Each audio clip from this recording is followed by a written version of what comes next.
Hi, and thank you for watching Targeted West podcast. This is DJ Chris, your host and moderator. I have Deb Kay with me tonight as co-moderator. This is a peaceful work group that gets together to talk about V2K, dreams, directed energy weapons, and gang stalking. This is show number 202. It's the 15th of March, 2026, and tonight is open mic. I'm here in beautiful Lodi, California, where the temperature is, believe it or not, 80 degrees. The news says it's the most craziest weather change in the history of Sacramento. So anyway, we're all good, and it's open mic. We'll have a session in a few minutes into the recording, about 45 minutes actually, where we'll do a little review of the book Philosopher of the Valley, which is about Alex Carp and Palantir. So anyway, it's open mic. Hey, Deb Kay, and the person who was talking, come on in.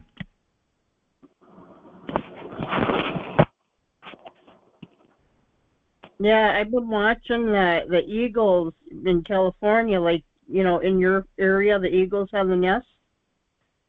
And I think there's something wrong with Jackie the eagle, because she keeps panting. And it's a concern to everybody, but I hope she's okay, you know. Probably the geoengineering they do around here. Panting? Yeah, she has her beak. Oh gosh. You know. Oh, boy. Just so you know, I'm on the Amazon site looking for the book, and it's showing the Kindle version, but it's not allowing me to purchase a paperback copy. Because the paperback version, you just click on the name and it'll come up with it. Oh.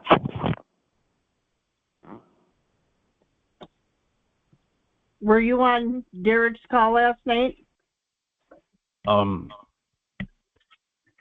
was not on Derek's call. Oh yeah, I was on earlier, but I didn't stay on long. What was going on? Those people, you know, that they're gonna, at least they'll be there for us if we need them. It's just something for us at least, because there's nobody to call, nobody to report anything to, nothing, you know, no help for us. And they might need some kind of help, you know. You know, there was Deborah Swan and Harry Sweeney. Yeah. Yeah, that was great. I really hope that. Oh.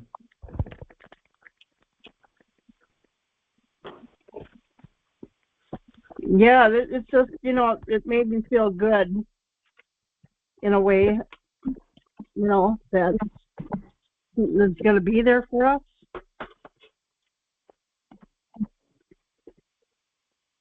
So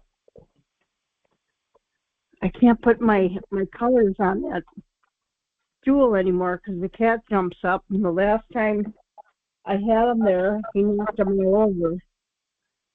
So I have to find a new spot for my colors so I can color, you know?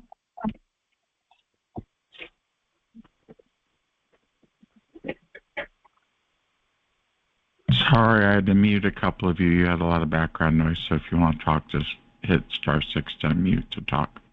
Sorry, I had to mute you. Did you mute me? No, you weren't noisy. The other ones were a little bit noisy. But no, there's that background going on. It's no big deal. Yeah, sometimes they don't know. Sorry. Yeah. Noise. Hey, Robert, what's up? Hey, Chris, how are you, sir? I'm hanging in there in beautiful Lodi. All right. Good to hear. Good to hear you.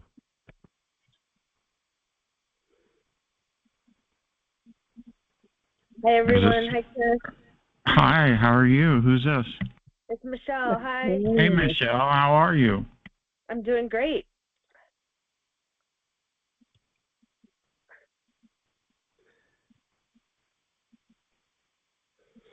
Good to hear you, Michelle.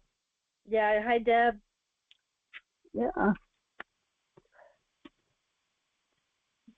Yeah, I saw you on the chat yesterday. Something you were having trouble with someone on the chat, huh? Well, the anonymous, whoever that was, Yeah. they were being an issue. Sorry that had to happen. Well, someone always has to come in and be stupid. If they want the attention, that's what they want. Yeah. I just said I'm watching you. It takes that much dedication. I mean, they have more balls than brains because it must take dedication to go on a website, find out a phone number, then decide that you're going to do all that on that number. So, D- for them.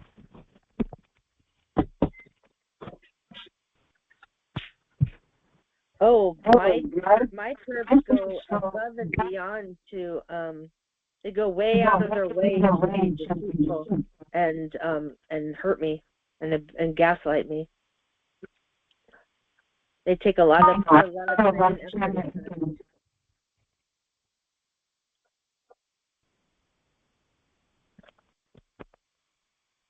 I'm going to mute some of these people that are muted. Not to be, don't get offended or anything, but I think that we're getting feedback from the ones that aren't muted. So I just muted you guys, and just unmute yourself if you want to talk. Okay? Don't get offended. It's just so we don't talk over each other or, that background. So you know how to unmute yourself, right? Just unmute and then you can... I don't actually, Deb Kay. I don't know how to unmute myself. Can you teach me? Oh, come on. You can figure it out. Meanwhile, Chris has all the algorithms and stuff. Yep. Yeah. Hey, when I was new, I didn't know. So *6 to mute, unmute. Press the little mic on your computer to mute or unmute. Are you going to do the dolphins tonight, Deb Kay? Yes, I'm going to do the dolphins. Yay, we're back to coloring. Yay. I know, you guys really missed it, and it really bothered me. I love to color, I do. But I have to set alarm clocks before I go on any call if I want to be there, because they make me go to sleep. And I painted my nails. I was waiting for them to dry, and they made me go to sleep. Oh, man. So I just put my alarm on, that's what I have to do.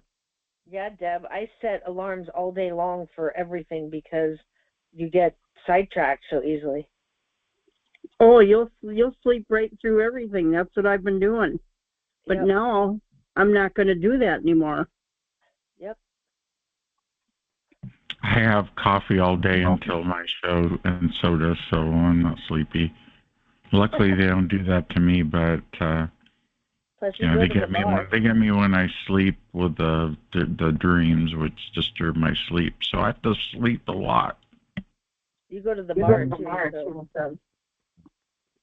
I found I have my own bar now, a tiki bar, and I just added a tiki mask to it. So I'm completely legit. Sweet. Matter of fact, it's right where my camera is, and you see that door right there? It's right on the outside of the door to the right. To the tiki bar with disco lights and a TV in the wall and tiki mask. Is Granny up there? Oh, Granny loves it. She sits at the bar and we watch Murder, She Wrote at the bar. Oh, cute. That's amazing. Her other favorite show is Monk. We watch Monk a lot too, and I'm exactly like Monk. I'll walk around and adjust things all the time around the house. Everything has to be perfect. Yeah, I think that's they The do. perfect I think that us, they yeah. do that to us too. Make us pay attention to detail. No, I want to. I'm picky like Yeah. that. It makes me thrilled, but living in that RV and not being able to do anything was not fun. Yeah, you're never going to go back to that, are you? No, I'm too old. I couldn't make it down the stairs, honestly. The stairs are just too scary for me. They're metal and they're slippery and they're too steep. Oh my God, that is scary even thinking about it. Because I'm 65 years old and 8 months ago I couldn't walk or use my hands, so I still can't walk very well. I barely make it through the house, but it's because it's thick carpeting. Yeah, I tore all the carpeting. We're putting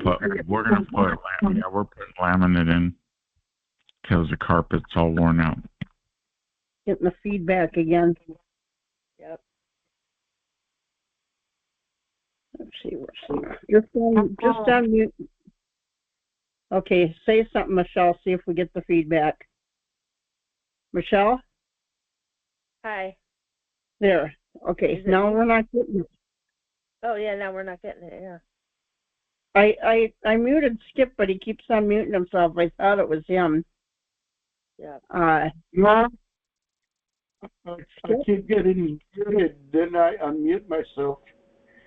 But I don't have any background noise here. Nope, you don't. Good, I'm glad you know. I gotcha. No worries, Skip. No worries. It's all good. No. My ladies are helping me tonight. Yep. Okay. Little levity. What's up, Robert? All right. So what's happened is I told you my programming started like a while ago, and what happened was is that finally they got a new resident to move into my house or right above me. She was a single woman, and she came in with a daughter, and and right off the bat, it was just something off.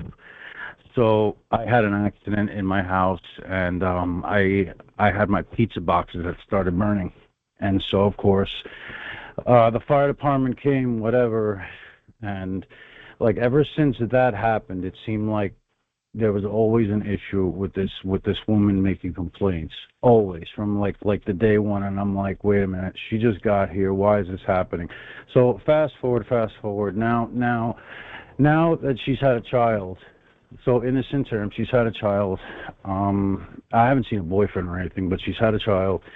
And now she's using him as like a little like prop in order to get all these other people, like this fireman and local firemen, local fire departments, the police, all and they're all helping her on the basis of trying to save her and her baby from a threat. Like if I get up and I get a drink, she makes complaint.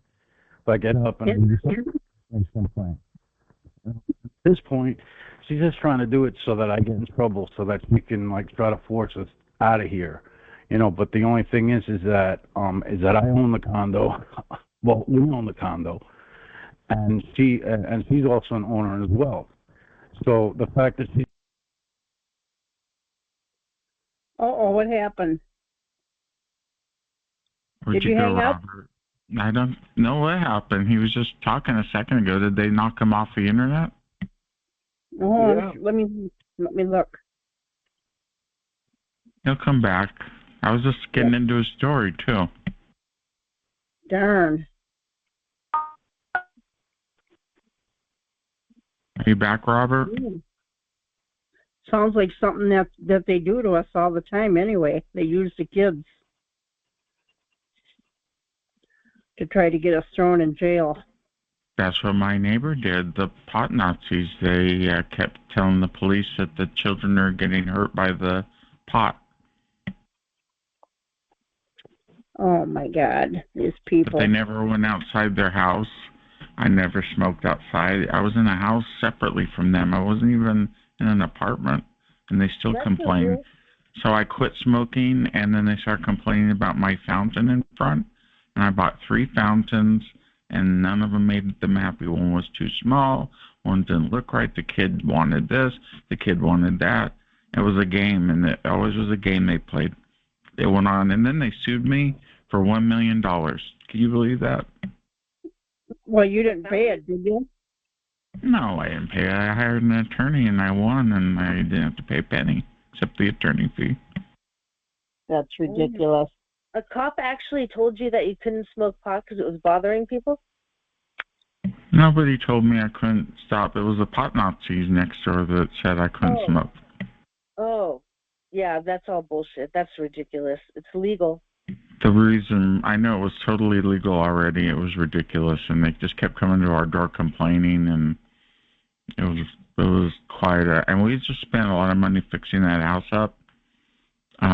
So it was quite a lot.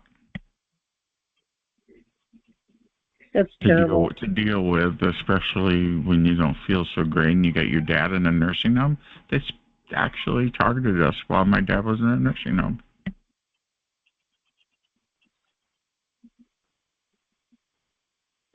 Yeah, the kids they play the games with you. They teach the kids how to do it, because when I went to the bathroom at the store, there was someone in the next stall next to me, and when I'm in there, I get in and I get out.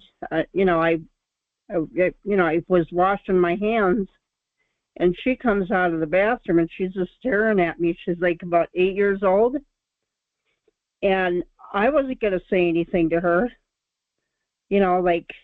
What was that about? I think that she wanted me to say something to her so she could go tell her daddy outside that I did something to her. That's what those kids do. You cannot trust them. Oh yeah, my neighbor said she was going to have to change her name and buy a new house, and I had to pay for her kids' college, and they had to move to another state, and yeah, they said it was going to cost about $1 million, and she calculated the whole thing out. The whole lawsuit was full of misspellings and mistakes, but the real funny part was they spent $4,800 on an attorney to sue me because they thought I had a lot of money, which I did. I just sold the house, but they weren't getting any. Yeah. Well, hey guys, I'm sorry I got cut off before. What happened, Robert? Yeah, you just said you own your condo. Neighbor downstairs is the lady with a kid, and she's complaining, and that was the last we heard. Go on. Yeah, she was, and so she's using she keeps using him as a way to make me look bad in this complex here. Because she's trying to say that she can't do this, she can't do that, she's having a problem, and meanwhile she keeps using all these devices the whole time. And now all these new people that move into this complex, all they hear about is her side of things, which is like, okay, I have nothing else better to do than to bother some woman I don't even know. But the problem is that or nonsense with this making stuff up, and it's slandering me and defaming me in front of all these people who have no idea who I am. And now the most important thing here is that she's friends now with people who are in the fire department in New York City, and so now so now they have, like this automatic, to protect people. They have this Otis that, to protect and defend, which is why gang stalkers always use cops and for that legitimacy and power. But saying that it's about children, I mean, the only thing this woman's ever told the truth about is how she feels. Don't ever talk to that little kid, Robert. I believe you, but they could say whatever they want about you, but you own your condo, you have rights, you own it, you can't get evicted from owning a condo.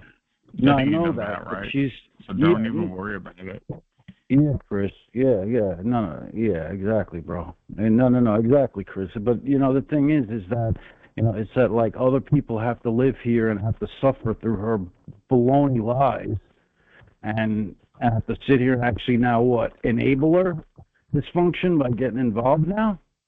So that's what they've done. So now they all gotten involved, and the fire guy. The fire guy has a I don't know. I'm just surprised about that. Robert, don't look at that little kid. Don't talk to the little kid. Ew. That lady will end up sinking herself. That's what usually happens. Yeah. Oh, so thank you, hon. Thank you. Yeah. Get some cameras. Get some cameras and wear a camera when you're walking around. Yeah. So, that's what I do, even if it's safe. Just got to have that insurance. The cops aren't dumb. They're concerned to that piece of crap. Oh yeah. Yeah, I filmed my neighbors. I filmed my neighbors in HD, and the judge saw it, and I won my case. So.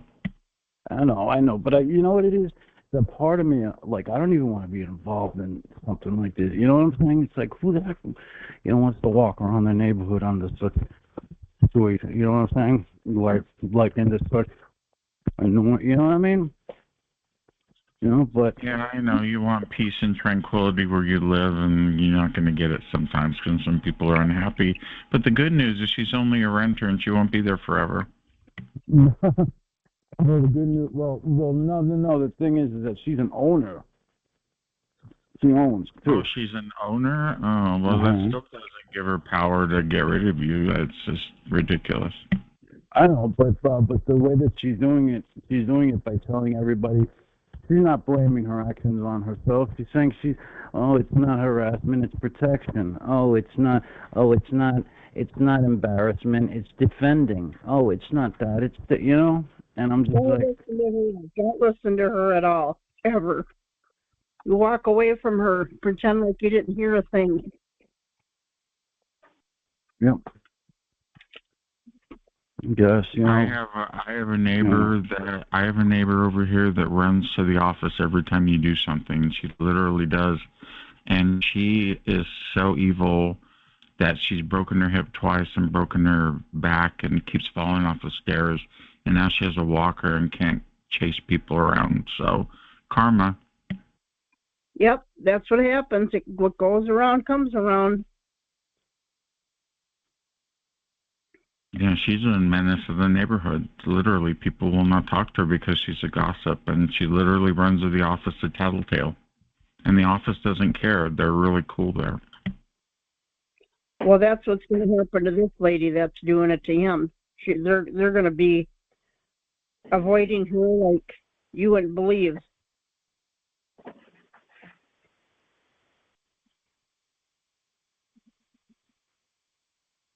My neighbor. Poor Robert. I guess we all have sucky neighbors. Yep, you just have to. My neighbors want me to talk to them so bad, and I don't say a word, nothing. Not one thing. Yep, that's me too. I ignore everyone around me, won't talk to them. Yep, that's the best thing to do. Yep. I have one neighbor I would literally leave the door unlocked for. She's great. Barbara next door. She laughs at all my jokes, and she's sweet. So, and she's 71 and still works as a nurse. Cool. Do you think that if you have V2K 24 hours a day, that the operatives live somewhere in your neighborhood?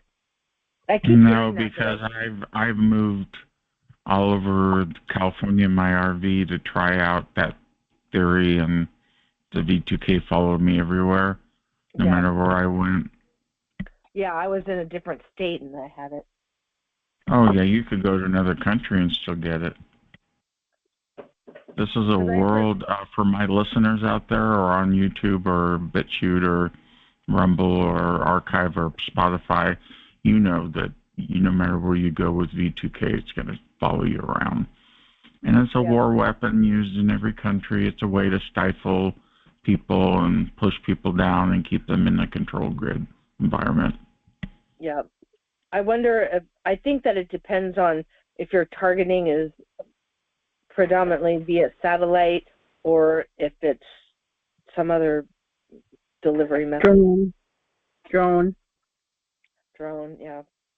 They use every method possible. Everything that you can imagine from A to Z in our world is weaponized. Yep. If I'm outside, I can feel it from coming above, and I look up, and I give them the finger. I said, "Get the fuck out of here." That's what I say. Yeah, and these nurses and stuff don't treat their people very nice. I called in for Granny to get her ears cleaned, and she was interrogating me on the phone, this nurse, like she was a cop. You know, like questioning me. Yeah, it was really weird. It was Kaiser. I hate Kaiser. But I had to call for her, and she got her ears cleaned. We did it ourselves. Oh, cool. They were that way, AT&T, when I called them to see if her payment came in. They were treating me like I was a suspect. And I started laughing at them. I go, what do you? All I want to know is if her payment came in. I don't need to know anything else. We can't do that. The call has to be, the account has to be verified. And then you go, you'll just have to wait till the phone gets disconnected, and then you can call on your cell phone. I go, that doesn't make any sense, sir.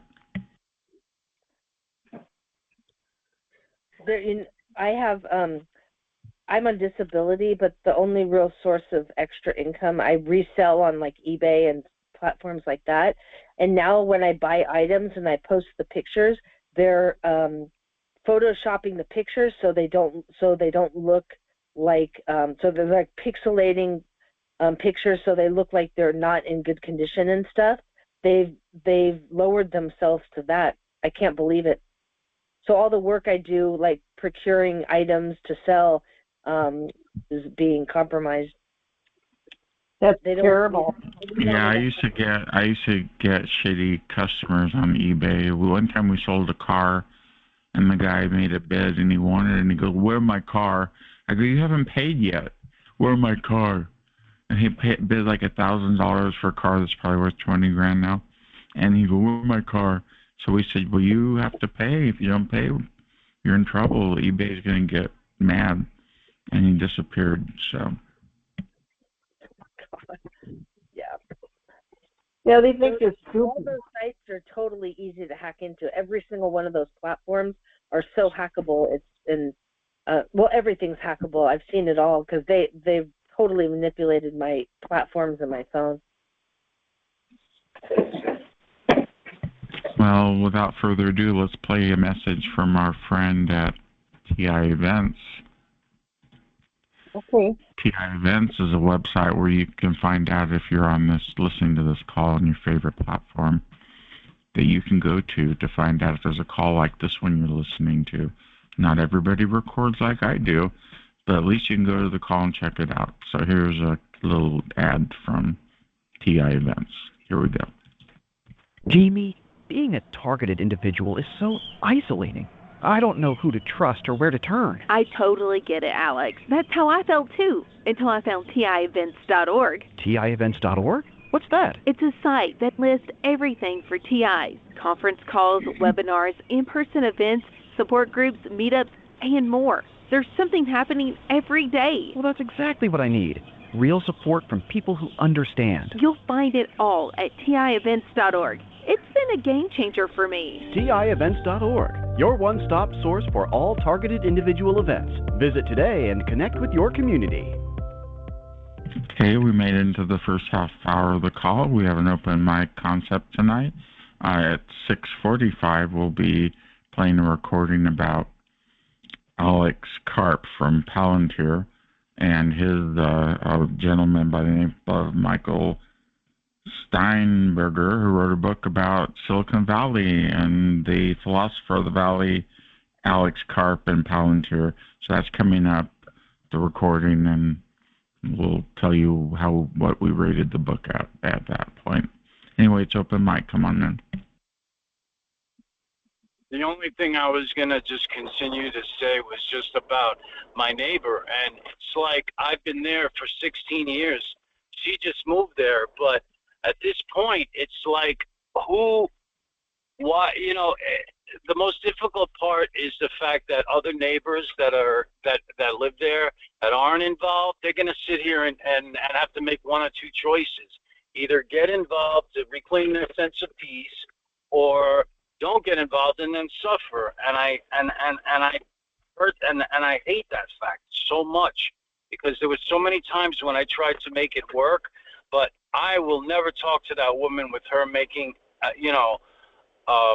these baseless accusations and all these hurtful things. But moving forward, what do you suggest that I do in terms of like this whole child, dragging him into it now? I mean, this is beyond, this is low, you know? You have to ignore it, Robert. Huh? Yeah, we know they're low, but get used to it because they're going to keep it up. We know you're yeah, that's boy, true. Own it.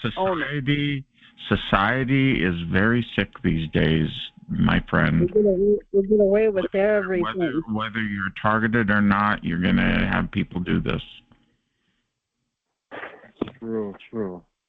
Now, are you senior? Are you a senior adult now? Because that's elder abuse that they're doing to you. I'm on Medicare, but of course it's because of my, it's because of broken, because of my issues. Yeah, no worries. So I am disabled. So yeah, you're disabled. You're older, and you're being attacked. That's not fair. You have rights. They're sticking the kid on you. That's what they're doing, like a dog.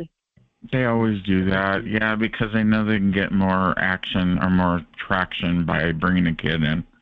That always gets everybody going. Oh, kids involved. Oh. Yeah, exactly, and exactly, man. My neighbor used his new kid that was born for 2 years. He kept saying, "I got a new kid," and the cop on the phone we had to do mediation with this guy asked him, and he said, 2 years ago. He goes, "You can't keep using the kid card." Don't look at them, Robert. Don't avoid them like the plaque. Yeah. If you see them, go the other way. Never go by them. Okay. Don't give them the time of day. Yeah. All Don't give right. them the time of day. No and time ignore of day. Okay. Well, that's what I do anyway. You know what I'm saying? I mean, whenever I see. But the thing is that she's dead set on trying to get my attention. She keeps baiting me. Well, don't think about That's it. That's all she's gonna get out of you. She's not gonna get money. She's not gonna get satisfaction. So just ignore her. Don't ignore her like I ignore people, which is it's very hard to ignore people. Trust me, I know that, especially when it's heated. So, but do your best. That's all I can say. Exactly, my man. All right. Yeah, that's what I'm. I won't even look at them. When I was in a permanent location in an apartment, when I came outside and they were looking at me, I don't even look at them. I don't acknowledge them. Like I said, I wouldn't give them the time of day. You gotta pretend like you're busy doing something. You're on your way somewhere, or you're on a project, and you can't be bothered. That's how you gotta be. Or don't want to be bothered. I don't want to be bothered because they're not my kind of people anyway. Yeah, exactly. I'm sorry, yeah, exactly. That's just. I agree. Call me if they get to you. You can call me. Just if they get to you, call us. Yeah, we'll help all right. you. What's the number? Like, how do I? Is there like Well, Chris will give you my number. If you got his number. If you know that we have conference calls every night, you can go to a conference call and get it off his chest too. We have multiple calls every night. Every night there's a call. There you go. I can't do phone support because I'm right now taking care of an elderly lady, so I don't have time. Well, I used to be a reserve deputy, so I know how the cops think. They're going to get. I was a police cadet at the Santa Clara Police Department in the 70s. Yeah, I know. I trained with the best. I trained for 2 years in the training room. I just sat in the back, and no one noticed me. You know the pattern. You see the pattern. Oh, I know hinkiness when comes by. Yeah, I know it. So listen, when you get frustrated about that, don't put yourself through that shit. That's what they want. They want to get you all upset and uptight. Don't go there. Yeah. Because the police are going to catch on to that, and they're going to think that she's a nuisance. She's a problem. They bugged me Not about. in my case. The police put me on this program, and they think that I'm the problem. Oh, I know. I hear the Santa Clara County Sheriff put me on this program back in 2002. Well, they helped with mine too. When I was in there in the unit. Really? Oh, that's terrible. I know they targeted me too when I was a cadet. Well, they kept saying that I was gay. I am not gay. I never was gay in my life. It's like saying a gay person is straight. Okay, it's annoying. That's none of their business. Even though you're not, that's none of their business with your sexuality. What does that have to do with They're targeting their own. Every agency is targeting you. Own that they target. That's terrible, Deb Kay. I'm sorry. Yeah, they want to do stuff that makes you feel uncomfortable. You know, the more I hear about them, the more they sound like fifth graders. Totally. Yeah, I agree. They're very immature. They pull the kid thing on me all day long. They the kid, try and scare me. And they want to prevent me from like going into stores. So they'll threaten me that I'm looking at a kid, or they'll show me thoughts of kids and call me a pedophile and all sorts of shit. And it just goes on, and it doesn't even affect me. It's nauseating. Yeah. I get the same thing. My V2K asks me about someone that doesn't exist, and they keep bringing it up. They call him Pikachu, and they go, "Where's Pikachu?" And they go, "The underage homosexual," like that, like a robot. And I go, "There's nobody like that here, buddy. You're making shit up again." So they're so pedophiles. The people in our heads are pedophiles, these operators of this synthetic telepathy program. And if you're listening to Spotify, Deb Kay is painting in her coloring book right now. Let me tell you how I handled the kids in my neighborhood. I'll tell you what the kids were doing here. They belonged to a witch that lived over on the corner over there. And these kids were trying to harass me. They would come by my house on their bikes and stop, and they threw things in my yard. They even put something under the dirt in front of my yard. I don't know what it was. They came in my driveway and they did it, and I should have called the police, but I didn't. Okay, so one day they flew a plane in my yard, and the mother's standing out there, and she got my attention. I said, "What do you need?" And she says, "My son threw his plane in your yard." I said, "Well, he's going to have to wait because I'm having dinner." So I went back in, and I wasn't having dinner. I took a nap. They were standing there the whole time. So That's good, Deb. So then I came out 2 hours later. They were standing there. I said, "Don't you come in my yard. I have no trespassing signs, and if you come in my yard, I'm calling the cops." I said, "You're going to have to wait until I go in the backyard and I get your plane. So you just stay right there." So I took my time walking in the backyard, and I saw that plane, and I took it and I threw it over the fence. They thought I was going to come back with it in my hand, but I took my time coming back.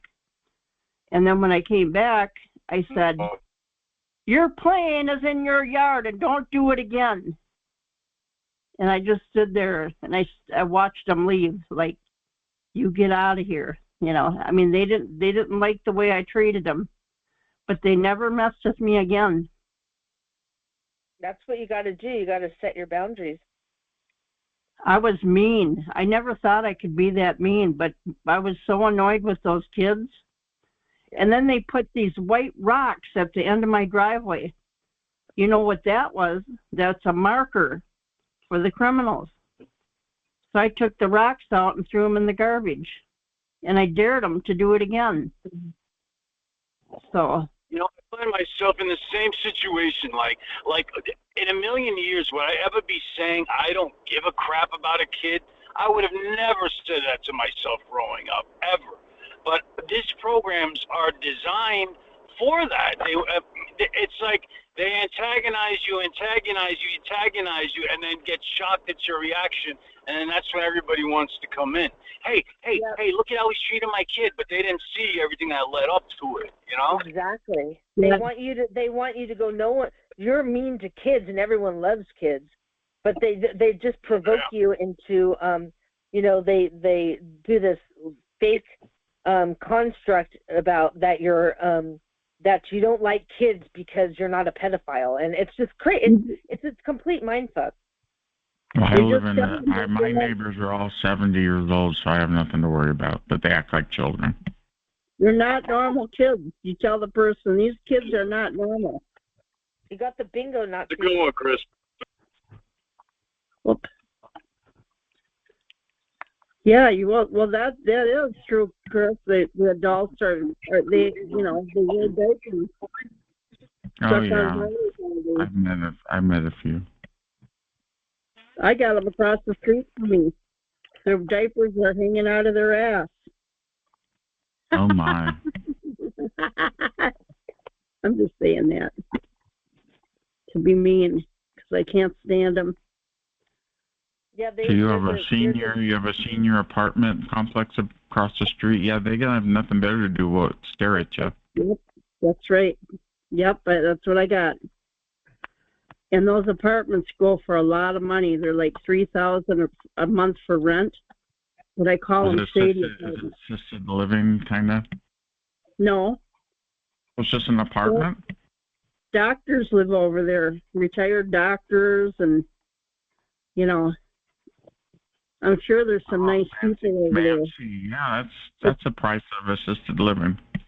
It's a high buck place, man. I mean, when I was doing hair, a lady had me come over there and do her hair, and then I found out that her and her husband, so they were morticians. They sold the mortician place. Well, what was I doing over there doing their hair? What the hell? Couldn't they do their own hair? They used to do it for the corpses. I don't know. Yeah, I know. Yeah, that was weird. I think they wanted to see who I was. They probably wanted to freak you out too. Yeah. Huh? Okay. Well, hang in there. I'm gonna go ahead and start the book club now. The book club. That's where we all get together every week and review different books that are in the realm of targeting and around targeting. So we have a book today about Alex Carp and Palantir, and here's the intro to the book club. It's time for the TI Book Club, where every book opens a door to new worlds and shared journeys. Here, we uncover hidden gems, specially selected for TIs, and always within your reach.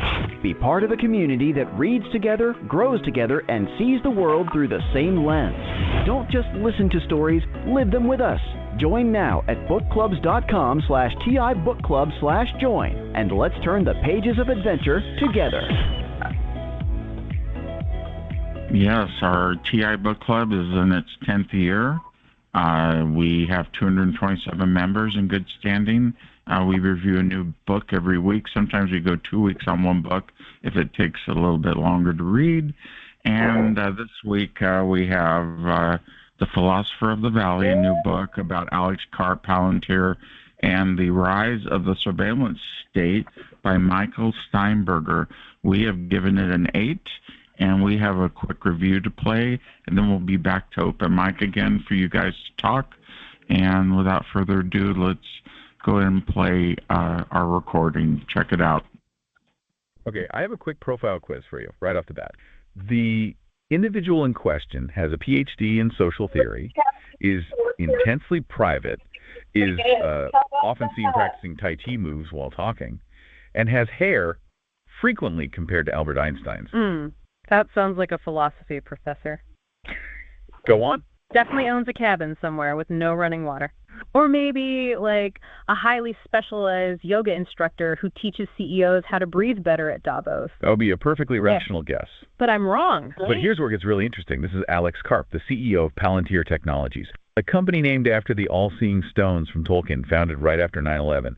They build the data integration software for, the CIA, the FBI, the U.S. Army, to track and target threats. Wait, hold on. Using platforms like their original Gotham system. You're telling me the eccentric man doing Tai Chi, probably in a purple tracksuit, is a self-described socialist and neo-Marxist philosopher? Yeah. Who runs a multi-billion-dollar firm that's like deep in the military-industrial complex?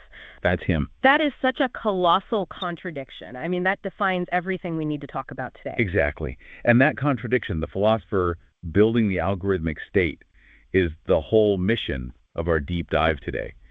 We're using Michael Steinberger's really detailed exploration, The Philosopher in the Valley, as our guide to unpack the man who built the software that helps the West wage modern war. It's astonishing how deep his academic roots go. He was raised in a staunchly left-wing household, right? Very left-wing. Then a BA in philosophy from Haverford, a JD from Stanford, and then a doctorate in social theory from Goethe University in Frankfurt. So he studied under Jürgen Habermas. He did, perhaps Europe's most acclaimed living philosopher and a leading figure of the Frankfurt School. And the Frankfurt School is famous for its critical theory, for challenging the very structures of power and capitalism we're talking about. He did all this while battling severe dyslexia, which is, genuinely impressive.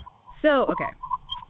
We have a man who is steeped in these academic leftist critiques of power, of the state itself. He should be the ultimate anti-establishment figure. You would think. And yet, he's the establishment's secret weapon. So how does he justify that? Philosophically, how does a man like that sleep at night building tools for what critics call techno-militarism? It all comes down to a profoundly pessimistic but ultimately defensive worldview. Okay. Carp sees the world and history itself as, quote, violent, disjointed, and irrational. Oh. And that's the foundation of his company's entire purpose. Internally, Palantir's mission is often called saving the Shire. Like from Lord of the Rings. So he believes the West is the Shire and it needs protection from all the outside chaos. Precisely. His core justification is that while the liberal international order of the West is deeply flawed, it is still, undeniably better than the authoritarian alternative. Like Russia and China. Exactly. He sees those regimes as genuine threats to freedom. It's why Palantir explicitly refuses to work with those countries. Carp believes that to defend democracy, the West needs sharp teeth. It needs hard power. It's a fascinating, if maybe a dangerous, utilitarian argument. Better to have a slightly compromised defender than a fully hostile attacker. And his whole argument is that if this technology is the future of warfare, it's better that we build it, rather than letting autocracies define the standards. And this high-minded philosophy just clashes so perfectly with his public persona. Oh, absolutely. He knows he's an outlier. He intentionally plays up this image of the, batshit crazy CEO. Oh, the Tai Chi moves on conference calls. While being intensely private about his personal life. But yeah, he has no problem engaging in what sources call an orgy of free association in his conversations. It's almost like he's deliberately signaling, I am not like the other tech CEOs. And I think that eccentricity helps him deflect. Because this brings us to the real issue for anyone skeptical of state power. When we hear Palantir, we instinctively think mass surveillance. Of course. You hear CIA software, and the first thing you think is that they are just vacuuming up our personal lives, like Google or Facebook does, right? Yeah. But doesn't that just mean they are watching us? That is the big misconception, and it's so critical to correct this. Palantir does not collect or sell user data. They're not a spy agency. So what are they? The problem they were founded to solve is purely a data integration failure. Let's use the messy bedroom analogy. Okay, I'm ready. Walk us through the hoarder's house.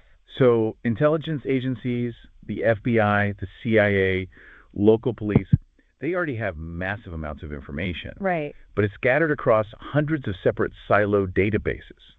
For the Army alone, they had to integrate over 150 different legacy systems. So they have the puzzle pieces, but they're mixed up in 1,000 different boxes. Exactly. It's a giant bedroom where all the clothes are on the floor, papers are under the bed, pizza boxes everywhere. The data is unusable. Remember what the 9/11 Commission found? That the agencies failed to connect the dots? Right. The dots were there. They were just lost in this institutional mess. So Palantir isn't the spy. They're the professional cleaner who comes in and organizes the mess so the human analyst can actually see what's going on. Precisely. Palantir's Gotham system centralizes everything an authorized agency knows about a target in one place, but that creates a huge technical problem. Which is? How does the software make completely different data types? Phone records, financial logs, satellite images, foreign language documents. How does it make them compatible? You can't just throw them all in the same box. You need some kind of universal translator for data. That's where we get the Lego analogy. The core tech is what Palantir calls the ontology. The ontology. It's this operational layer that sits between all that raw, messy data and the human user. And what it does is it turns all that disparate stuff into standardized objects and concepts. Into perfectly compatible Lego bricks. Exactly. So what's fascinating here is that the ontology doesn't just centralize the data. It creates a single source of reality for the whole organization. A single source of reality. The system defines the relationships. This phone number object connects to this bank account object, which connects to this person object. Suddenly, every department is using the same language. That is a massive form of informational control. And once the data is structured into these Lego bricks, human AI systems can easily click them together to build a full model, a digital twin of a criminal ring, or a supply chain, or a battlefield. And that's where we move from just passive analysis to active decision-making. And that's precisely where the warfighting begins, moving from passive intelligence to the kinetic edge, like we saw with Palantir's role in the conflict in Ukraine. Right. The shift toward active decision-making is where Palantir's work gets kinetic. Sources highlight that their tech, like the Delta system, has played a central role in Ukraine, dramatically reducing the time needed for critical operations. They're using it to shorten the kill chain, that's the term, right? Yeah. The time between finding target and eliminating it. It increases the speed and deadliness of artillery strikes. But if they're automating target selection, this is where the fear of an algorithmic state becomes real. This sounds dangerously close to Skynet. Are robots deciding who to halfway shoot? done on the recording. And that is the crucial ethical fence they have to walk. Palantir advocates very strongly for intelligence augmentation, which means keeping the human firmly in the loop. How? The best way to think about it is the Iron Man HUD analogy. Okay, the futuristic display in his helmet. Exactly. The Palantir system, running on the ontology, acts like that futuristic HUD. Yeah. Jarvis scans the battlefield, highlights potential targets in red, flags key indicators, calculates trajectories. But the human soldier, Tony Stark, has to look at the data, review the suggestion, and make the conscious decision to execute the kinetic element. The system suggests, but the human decides. Okay, but even with a human in the loop, making the killing process easier or faster, that's inherently dangerous, especially when you apply it domestically. I mean with law enforcement. We saw this with their IC contract. Critics alleged the software was used for fishing expeditions, connecting vehicle registration databases with school records to build profiles on undocumented families. It proves the tech can be instantly repurposed for mass internal surveillance. And Carp knew this risk from the start. This is where his philosophical background comes back in. He insisted on building ethical guardrails directly into the software. What kind of guardrails? It's his attempt at a Hegelian remedy, a synthesis between security needs and privacy fears. In practice, what does that mean? Check out Hegel when you have a chance in the Users books. can only access authorized information. A local police department can't see what the Army can see. Second, and this is critical, the platform generates a full searchable audit trail. An audit trail? So if someone tries to get off-limits material or runs a search that compromises civil liberties, that breach is logged and exposed. But critics would argue an audit trail only tells you after the privacy breach has happened. Isn't prevention better than accountability after the fact? The existence of this massive integrated data set is the risk. And that is the core unresolved tension of Palantir.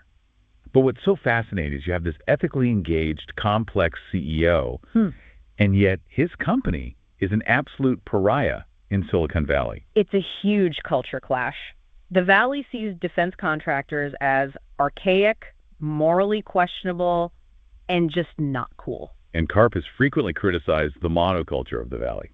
He sees big tech like Facebook and Google as focused on, monetizing attention, not on serious issues like national defense. He thinks they're unserious. And the flashpoint for this whole ideological war was Project Maven back in 2018. Yes.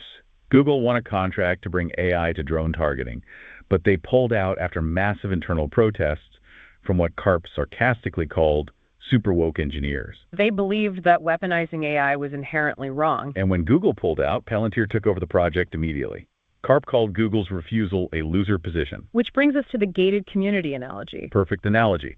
Silicon Valley employees living in their comfortable bubble exist in a metaphorical gated community. They enjoy the safety provided by U.S. defense, which lets them focus on ad clicks and food delivery. But they look down on the security guards, the Palantirs of the world, who are willing to stand at the gate with the tools for national security. So we want the safety. We just don't want to know how the sausage of hard power is made. It just highlights this huge gap between consumer tech and the defense world. And Carp was explicit about this. He said Palantir connected itself to the middle class and soldiers who actually bear the risk, not the tech elite. Which is a powerful political statement. Absolutely. So our deep dive really reveals this constant tension.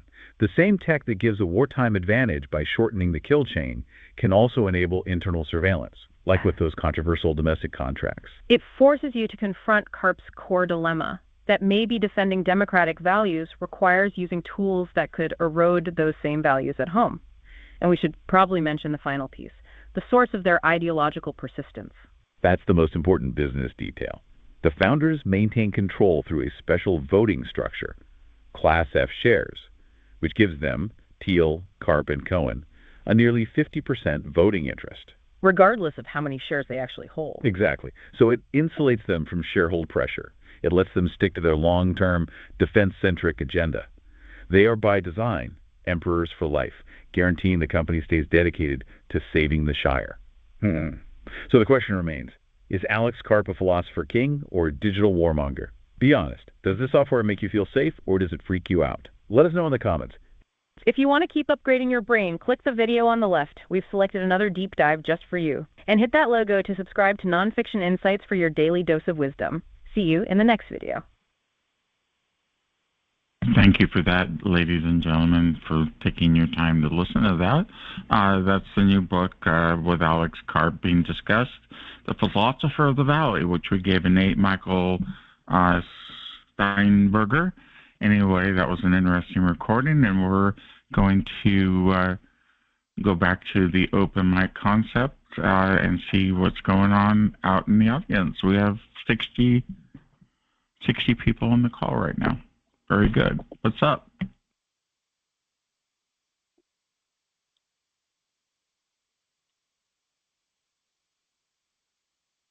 Are you still here, Robert? Do you want to conclude your story for the recording?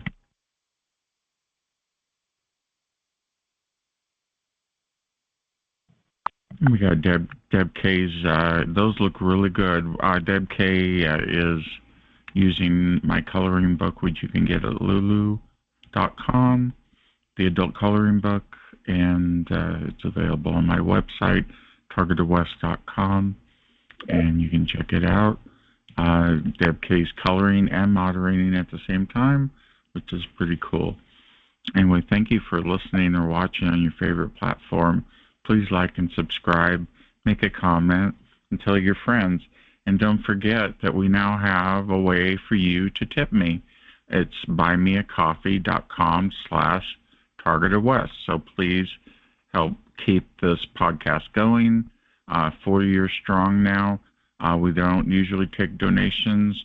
We usually sell books and sell writing on Substack, but we do need that extra push to get us through the month.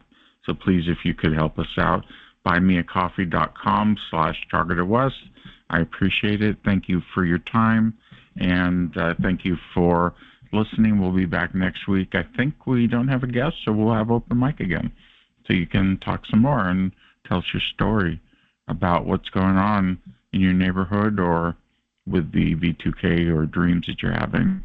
And, of course, that's what we study here is the synthetic dreams and synthetic telepathy that people get, including the gang stalking.